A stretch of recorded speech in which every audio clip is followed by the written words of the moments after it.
Hello दोस्तों, मेरी आज की इस कहानी में आप सभी का स्वागत है। मेरा नाम अंजलि है और मैं नागपुर में रहती हूँ। मेरे घर में सिर्फ मैं और मेरी मम्मी ही रहते हैं। 2 साल पहले तक तो मेरे पापा भी हमारे साथ ही रहते थे, लेकिन एक कार एक्सीडेंट में वह हमसे बहुत दूर हो गए। पापा की मौत की खबर सुनकर पापा के दोस्त कैलाश अंकल हमारे घर पर आए। कुछ दिनों तक तो वह हमारे साथ रहे, लेकिन कुछ जरूरी काम की वजह से उन्हें फिर जाना पड़ा। लेकिन उन्होंने हमसे वादा किया कि वह हमेशा हमारे साथ रहेंगे। पापा के बाद एक कैलाश अंकल ही थे जो हमसे बहुत प्यार करते थे। मैं जब भी बहुत छोटी थी तब से कैलाश अंकल हमारे घर आते जाते थे और वह पापा के बहुत अच्छे दोस्त थे। वह इतने करीबी थे कि लगता ही नहीं था कि वह पापा के दोस्त हैं, बल्कि ऐसा लगता था कि वह हमारे परिवार के ही एक सदस्य हैं जो थोड़ा हमसे दूर रहते हैं। जब मैं छोटी थी तब अंकल पापा के साथ हमारे घर आते थे और मेरे लिए ढेर सारी चॉकलेट लेकर आते थे। मैं खुशी के मारे उनके गले लग जाती थी और उनके साथ खेलने भी लगती थी। लेकिन अब मैं 18 साल की हो चुकी थी। धीरे धीरे मेरे अंदर का बचपन खत्म होने लगा था और मैं बड़ी हो गई थी। लेकिन अभी भी जब मैं अंकल से मिलती तो उनके गले ही लगती थी।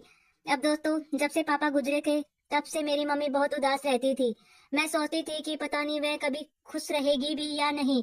लेकिन जब भी कैलाश अंकल हमारे यहाँ आते थे तो हो ना हो मम्मी के चेहरे पर थोड़ी सी खुशी की झलक तो नजर आती थी। मैंने भी अपने आप में एक वादा किया कि मैं मम्मी को कभी भी उदास नहीं होने दूंगी। मेरी मम्मी अभी 45 साल की थी, लेकिन वह एक 30 साल की औरत लगती थी। जब भी मैं और मम्मी मार्केट जाते थे तब लोग हमें ऐसे देखते थे जैसे हम माँ बेटी नहीं बल्कि दोनों बहनें हो। मेरी मम्मी बहुत ही स्मार्ट थी, लेकिन उनकी उदासी के कारण उनका चेहरा मुरझा गया था। एक दिन मैं सोफे पर बैठी सोच रही थी कि मम्मी हमेशा उदास रहती है तो मुझे बुरा लगता है। ऐसे में कोई उनकी उम्र का हो जिससे वो हर चीज शेयर कर सके, हर चीज बता सके, लेकिन ऐसा कौन हो सकता है। मैं ये सोच ही रही थी, तभी मेरे मन में ख्याल आया कि क्यों ना मैं कैलाश अंकल से बात करूं। मैंने बिना कुछ सोचे समझे कैलाश अंकल के पास कॉल कर दिया।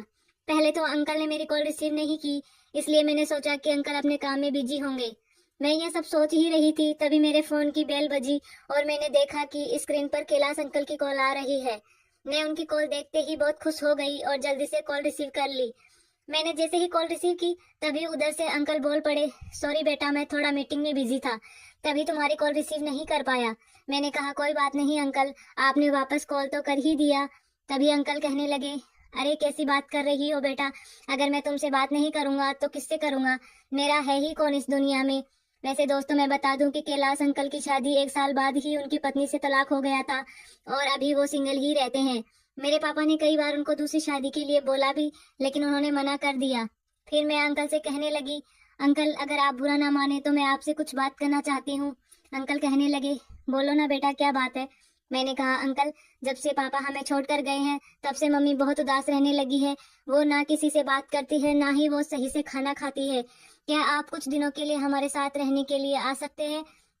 अंकल थोड़ी देर चुप रहे और फिर बोले, हाँ बेटा क्यों नहीं, जैसे मैं अपने घर से ऑफिस आता हूँ वैसे ही तुम्हारे घर से आ जाया करूंगा, उसमें पूछने वाली कौन सी बात है।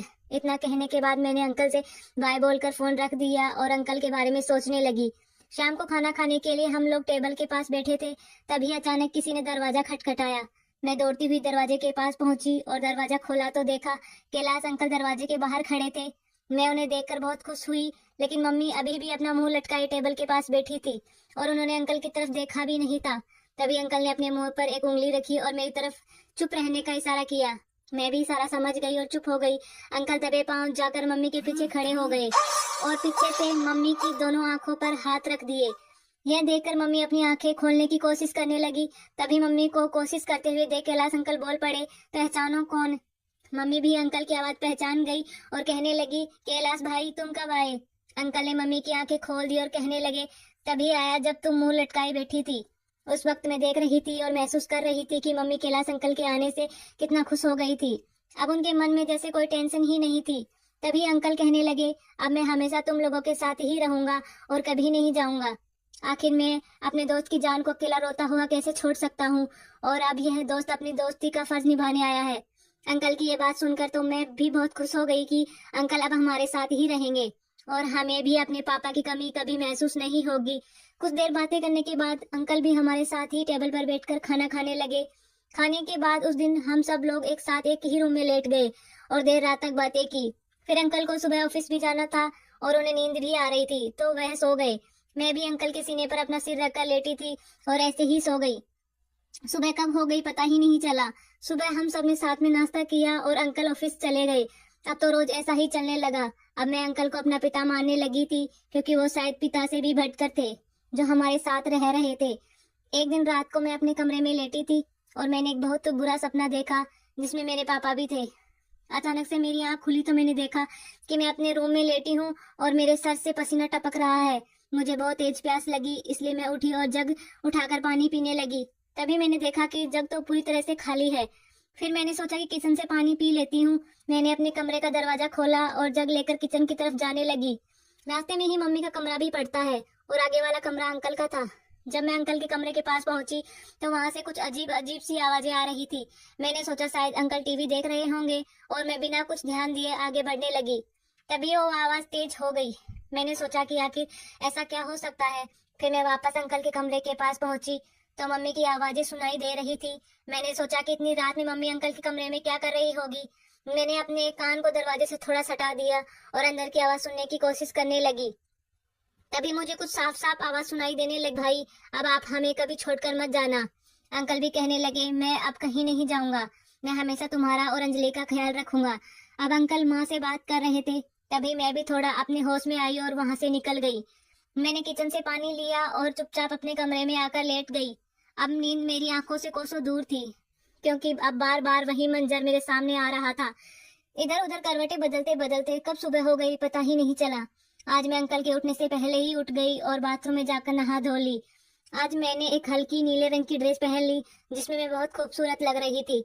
ड्रेस थोड़ा ट्रांसपेरेंट थी, इसलिए सब कुछ साफ साफ दिख रहा था। जब मैंने बाथरूम का दरवाजा खोला तो मैंने देखा कि अंकल सोफे पर बैठे नाश्ता कर रहे थे। मैं बाथरूम से टॉवल को अपने गीले बालों में लपेटकर बाहर आ गई और अंकल के सामने आकर